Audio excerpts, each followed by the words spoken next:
In a 1946 essay titled Why I Write, George Orwell mentions his novella Animal Farm and then goes on to say, "I have not written a novel for 7 years, but I hope to write another fairly soon. It is bound to be a failure. Every book is a failure, but I do know with some clarity what kind of book I want to write." Although unclear to Orwell at the time, we know now with absolute clarity that Orwell is talking about 1984. I find this absolutely delightful. An accomplished writer certain their next novel will be a failure. We, the readers of the future, knowing his next novel is going to be huge, bigger than big. Brother, it's going to be big.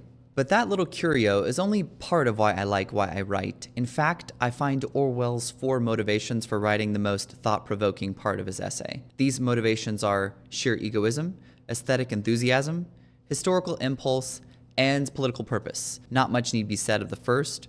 Writing like other human activities, dressing for the day, practicing an instrument, mowing your lawn, can be an act of ego. For better or worse, creativity, if we're being entirely honest, sometimes has its roots in a desire to impress other people. I don't necessarily consider this good or bad, it just is. Orwell is a little harsher in his appraisal. He says, "All writers are vain, selfish, and lazy, and at the very bottom of their motives there lies a mystery. Writing a book is a horrible, exhausting struggle, like a long bout of some painful illness. One would never undertake such a thing if one were not driven on by some demon whom one can neither resist nor understand." A compelling, cryptic demon.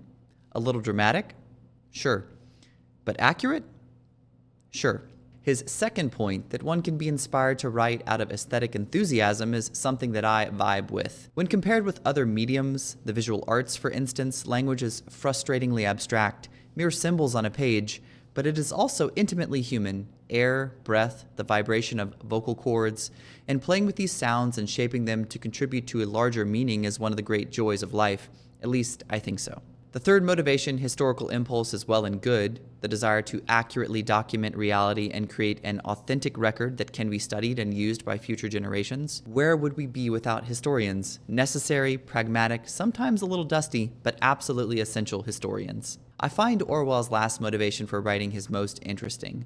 Political purpose can be criticized as journalism, an ethereal account of the vicissitudes of group desire and shared values. But Orwell valorizes this impulse, describing it as the desire to push the world in a certain direction. He doesn't claim that authors are without bias. Instead, he argues for introspection. The more one is conscious of one's political bias, the more chance one has of acting politically without sacrificing one's aesthetic and intellectual integrity.